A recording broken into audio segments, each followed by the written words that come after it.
Pour déraciner les conflits inter- et intracommunautaires, il faut un dialogue franc et sincère pour aboutir à une réconciliation. De cette schématisation découle le dialogue intermalien initié par le président de la transition, son Excellence le colonel Assimi Goïta. Ce dialogue vise à capitaliser les acquis du processus de paix et les défis qui demeurent. Ainsi, à l'instar des autres régions du pays, Tombouctou manifeste son intérêt à ce dialogue sous le leadership du gouverneur de la région face aux légitimités traditionnelles et religieuses.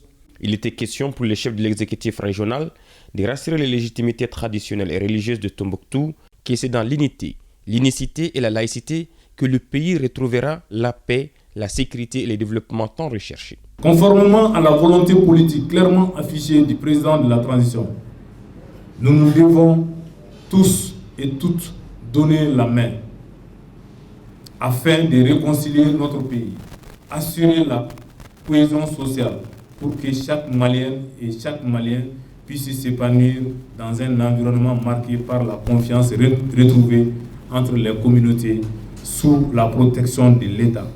Chères légitimités traditionnelles et religieuses, le président de la transition a tenu à souligner avec insistance que la lutte contre les groupes armés terroristes se poursuivra jusqu'à la pacification totale du pays. Ainsi, sur aucune portion du territoire national, il ne devrait y avoir de place pour ceux qui ont décidé d'attenter à nos terres et à la vie de nos paisibles populations. Au dire de légitimité religieuse, ce dialogue intermalien vient à point nommé, car il consolide les actions que mènent les leaders religieux au quotidien, qui se réjouissent d'ailleurs de l'initiative qui les réconforte dans leur mission régalienne. Dieu le Tout-Puissant dit dans le Saint-Coran, Fattaqullaha wa aslihu dhata baynikum. Dieu dit dans le Saint-Coran, craignez Dieu et réconciliez-vous entre vous-mêmes.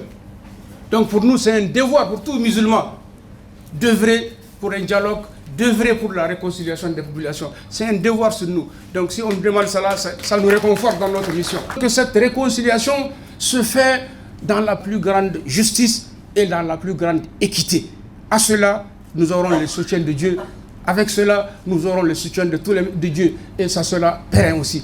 Donc c'est ce que nous voulons. Ce dialogue intermalien pose les jalons des mécanismes pour capitaliser les acquis du processus de paix, mais aussi proposera des pistes de solutions pouvant conduire à la sécurité et au développement de notre pays.